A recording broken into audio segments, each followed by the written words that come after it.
एकनाथ खडसेंमध्ये हिंमत असेल तर त्यांनी अजितदादांनी दिलेल्या मतांचा विधान परिषदचा राजीनामा द्यावा, मग अजितदादांचा सन्मानाची भाषा करावी। एकनाथ खडसेंनी स्वतःच्या सुनेच्या उमेदवारीसाठी देशाचे नेते शरदचंद्रजी पवार साहेबांना धोका दिला, त्यांना अंधारात ठेवलं, त्यांना फसवलं असा माझा आरोप आहे त्यांच्यावर। त्यांच्यात अजूनही हिंमत असेल तर त्यांनी स्वतः लोकसभा लढवावी। त्यांची आमदारकी शाबूत राहते, मुलीला उभं करावं, पण पवार साहेबांना अंधारात ठेवून त्यांनी हा धोका दिलेला आहे। अजितदादांनी असं केलं नाही। 45-50 आमदार घेऊन अजितदादा बाजूला झालेले आहेत।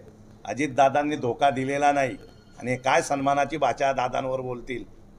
अनिल दादांना सांगतात ते 4 महिन्याचा आमदार आहे, अनिल दादांच्या मताने ते MLC झालेले आहेत। त्यांना अजूनही विचार आमचं सांगणं आहे, अजितदादांवर बोलताना विचार करा, बोलायचं असेल तर विधान परिषदचा राजीनामा द्यावा, नाही तर हिंमत असेल तर लोकसभा लढवा।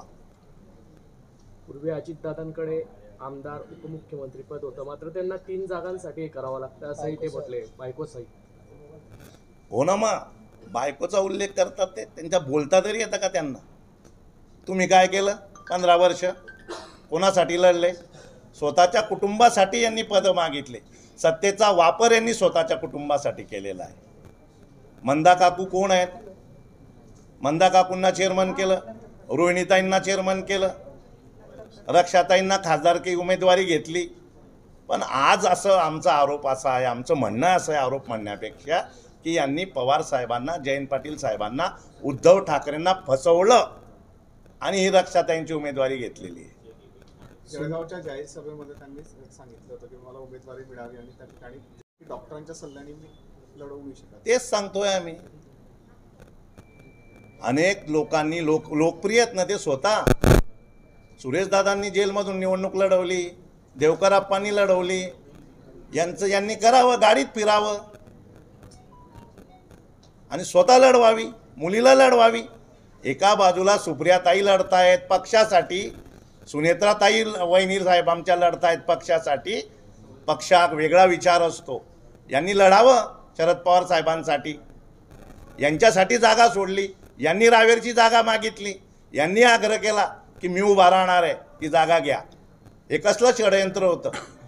84 वर्ष असताना, साहेब वनवन फिरत असताना यांनी साहेबांना धोका दिलेला आहे।